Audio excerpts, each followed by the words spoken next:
Você sabe o que é exegese e eisegese? Pois é, basicamente falando, exegese é você deixar a Bíblia comunicar com o texto o que ela realmente quer dizer. Eisegese é você jogar em cima da Bíblia alguma ideia que ela não está dizendo. E isso é muito comum. As pessoas têm esse costume de fazer exegese da Bíblia. E aí você vai ter uma Bíblia imaginária, uma Bíblia que não existe de fato, só existe na tua cabeça. Porque a Bíblia que você está segurando na tua mão, se você cuidar em aquilo que você está lendo, você vai perceber nitidamente que difere de algumas coisas que você imagina. Por exemplo, se você faz uma exegese de Daniel capítulo 12, versículo 4, você percebe que ali diz assim: e a ciência se multiplicará. Quando as pessoas estudam profecias, elas se deparam com esse texto. E é um dos sinais, do tempo do fim. No tempo do fim, a ciência se multiplicará. Mas aí as pessoas pensam que a ciência de tecnologia, a ciência, avanços médicos e tudo mais. E não tem nada a ver com tecnologia e avanços nesse sentido. A ciência se multiplicará, está dizendo ali em Daniel capítulo 12, versículo 4, em relação ao conhecimento do livro de Daniel. O entendimento das pessoas acerca das profecias de Daniel vai se multiplicar no tempo do fim. No tempo do fim, as pessoas vão entender as profecias de Daniel melhor do que Daniel na época dele. Ele não entendia muitas coisas da profecia dele. Mas no tempo do fim, porque esse livro foi selado para o tempo do fim, muitas profecias ali foram seladas para o tempo do fim. Só no tempo do fim se teria o entendimento dessas coisas. Outro texto aqui que as pessoas jogam uma exegese brava em cima dele aqui, ó. Mateus 17, 20. Pois em verdade vos digo que se tiverdes fé como um grão de mostarda, direis a este monte, passa daqui para acolá, e ele passará. Nada vos será impossível. Então, aqui o texto está falando que se a gente tiver fé e a gente determinar para isso aqui ser mudado, sair daqui e ir para lá, as coisas vão mudar. Nada vos será impossível. Então, para quem tem fé, nada é impossível. E aí as pessoas pensam em ter caminhonete, chácara, muito dinheiro no banco, bens materiais pela fé. Só que esse texto não está falando dessas coisas. Esse texto está falando sobre exorcismo.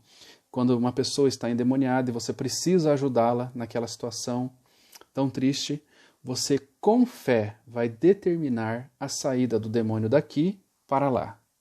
É isso que o texto está falando, Mateus 17, versículo 20. Então a gente tem que tomar cuidado com aquilo que a gente lança em cima do texto. Talvez uma ideia completamente contrária. Esse texto está falando de ter fé para fazer exorcismo e determinar que aqueles demônios vão embora. Tá certo? Aqui também é um texto muito mal usado. Quer ver? Mateus 18, 18 a 20 diz assim: porque onde estiverem 2 ou 3 reunidos em meu nome, ali estou no meio deles. Esse texto é muito usado quando na igreja tem poucas pessoas, ou é uma reunião de oração pequenininha, tem ali 2, 3, 4, 5 irmãos reunidos. E aí as pessoas falam, olha aqui, onde tiver 2 ou 3 reunidos em meu nome, ali eu estarei. Isso não é uma mentira. Jesus está sempre conosco. No entanto, esse texto não está falando de culto com pouca gente.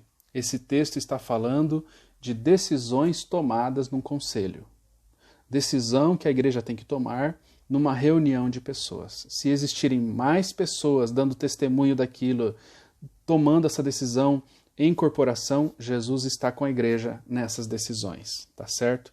Hebreus capítulo 10, 28, 2 Coríntios capítulo 13, versículo 1, falam também de 2 ou 3 dando testemunho sobre algo, e aí então aqui você vê um senso de justiça, a justiça de Deus se manifestando presente no meio do seu povo, onde 2 ou 3 estão decidindo junto com Deus, Deus está ali se manifestando no meio deles. Um texto muito injustiçado é esse texto que eu vou ler agora, Mateus 16, versos 17 e 18. Então Jesus lhe afirmou, bem-aventurado és, Simão Barjonas, porque não foi carne e sangue que te revelaram, mas meu Pai que está nos céus. Também eu te digo que tu és Pedro, e sobre esta pedra edificarei a minha igreja, e as portas do inferno não prevalecerão contra ela. As portas do inferno não prevalecerão contra ela quem? Todo mundo pensa que é contra a igreja. Mas as portas do inferno não prevalecerão contra ela, a pedra que foi edificada a igreja sobre ela.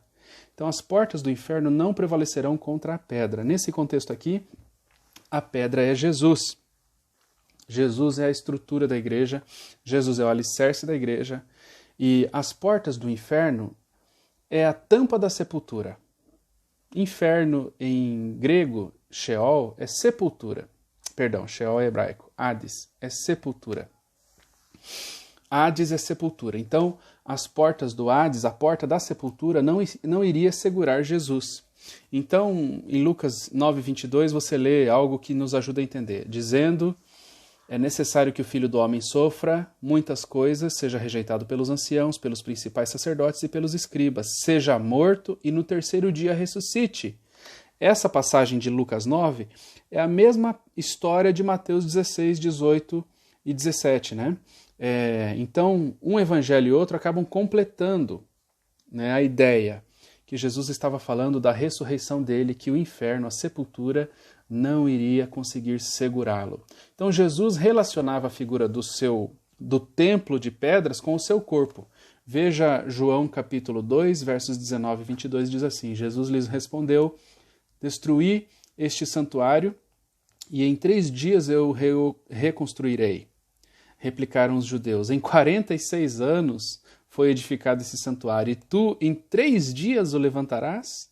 Ele, porém, se referia ao santuário do seu corpo. Quando, pois, Jesus ressuscitou dentre os mortos, lembraram-se seus discípulos de que ele dissera isto, e creram na Escritura e na palavra de Jesus. Lucas 21, versos 5 e 6.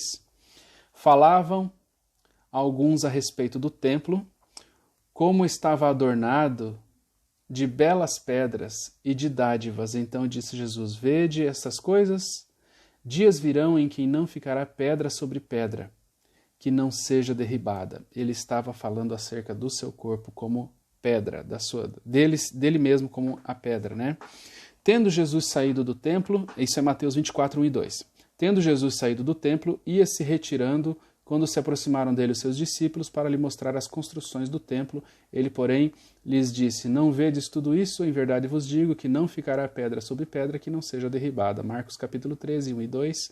Ao sair Jesus do templo, disse-lhe um dos seus discípulos: mestre, que pedras, que construções! Mas Jesus lhes disse: vê essas grandes construções? Não ficará pedra sobre pedra que não seja derribada. Ele estava falando do corpo dele como pedra. Qual a novidade disso? A novidade é que normalmente todo mundo acredita que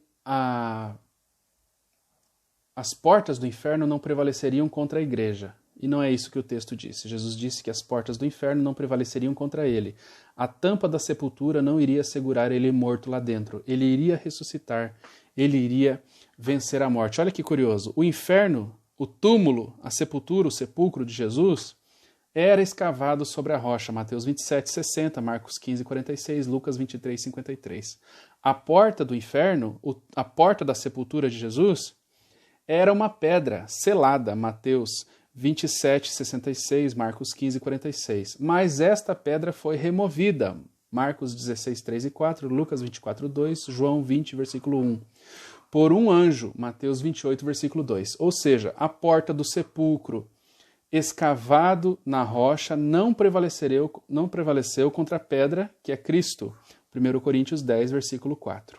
Então, temos que cuidar com o texto, porque a imagem fica muito mais linda.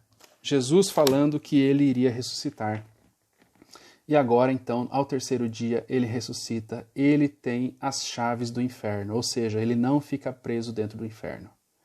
E ele pode tirar quem ele quiser de lá de dentro. Se alguém está morto, Jesus pode ressuscitar, devolver a vida e fazer com que viva a eternidade ao lado dele. Que eu e você possamos nos agarrar à palavra de Deus tal como ela é, nem colocando nada, nem tirando nada dela, para que a gente esteja com Jesus na eternidade. Seja em vida, com a volta de Cristo, ou seja, com a gente morto, Cristo voltando e nos tirando do pó da terra, porque Ele tem o poder sobre a morte.